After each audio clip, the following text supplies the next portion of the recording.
The Kakute. The Kakute. This is, well, toothed rings, horned rings. I like to think of them as teeth, because side note, I wanted them to be like little snake teeth. So first, they can be made of two things, iron or steel. Steel, of course, is iron with a whole bunch of carbon. This is practically iron. It is steel because there's a tiny bit of carbon, but so little there's no point in heat treating them. So I've left everything a little, well, I'm going to say chunky, because I don't want these to bend. These being made of steel would have some great benefits. One, as I just said, they're a little chunky. I practice weaponry, not jewelry. And I think they're a little big. So if that was thinned down, which a steel would allow you to do, it would look much more like a ring.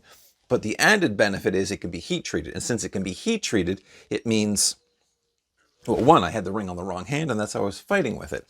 But what it means with heat treating is that these bands can become quite small and these teeth can become quite fine. They can still be quite long. So you're not just going to have that action of being able to puncture, but you could cut, you could scratch, you could do some terrible things with sharp little tines, as these ones are just pointy. Dangerous, but if add blades to both sides, game changer. So the idea is it's a self-defense tool because it's a secret tool. Whenever you're applying it, it is when that touch comes in and you sink those teeth into your opponent's skin that is going to give a natural reaction.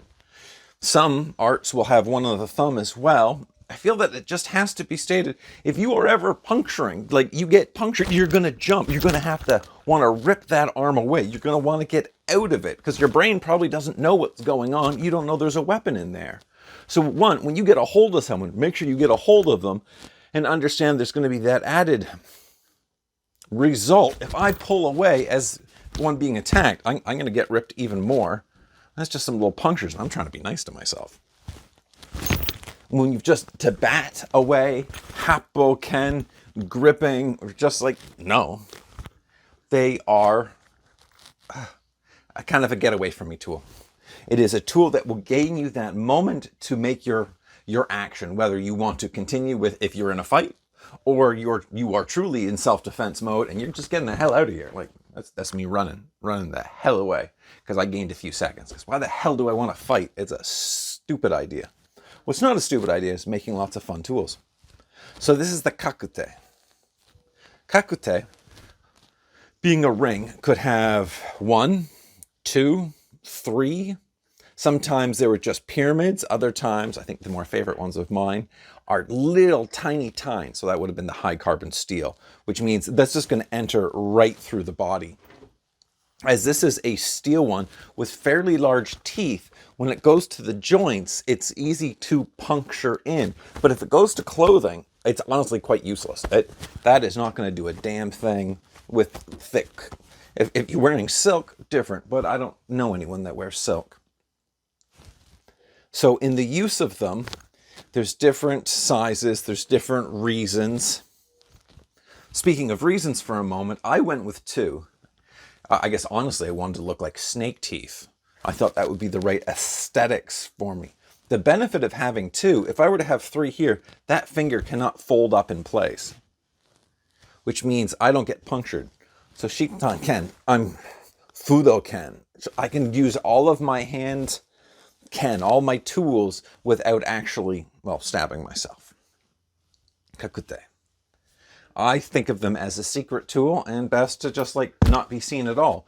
If a scenario opens up to it, well then yeah, you can slide them on quick. And the idea is that they still don't look, oh, they look like jewelry. I stutter with that because I don't know much about jewelry. I don't study jewelry, I make weaponry. And on that note, just to point out a bit of my ignorance, I thought that was delicate looking. It's like, yeah, that's just what a ring looks like. I don't know if I've ever looked at rings, because then when I reevaluated the rings in the book, with the title and everything, they're much finer. They're much finer. Like, I'm assuming what rings look like, and assuming they're high carbon steel. I guess parentheses, there will also be a video on me making these, because this was my attempt at a one-day build. I complain a lot that I'm unable to give into one-day builds because I'm not disciplined enough to say, hey, this is my timeline. So for these 2, I said one-day build, and I actually accomplished it. I started it in the morning, and I was finished it at night. there was no heat treating involved. I just had to shape them. Once I go to heat treating, that's going to be, if I do one maybe, but that's a whole other day's build. I would like to revisit these. I think they're pretty cool, specifically as they are a secret tool, which seems ironic that I'm talking about a tool that is secret.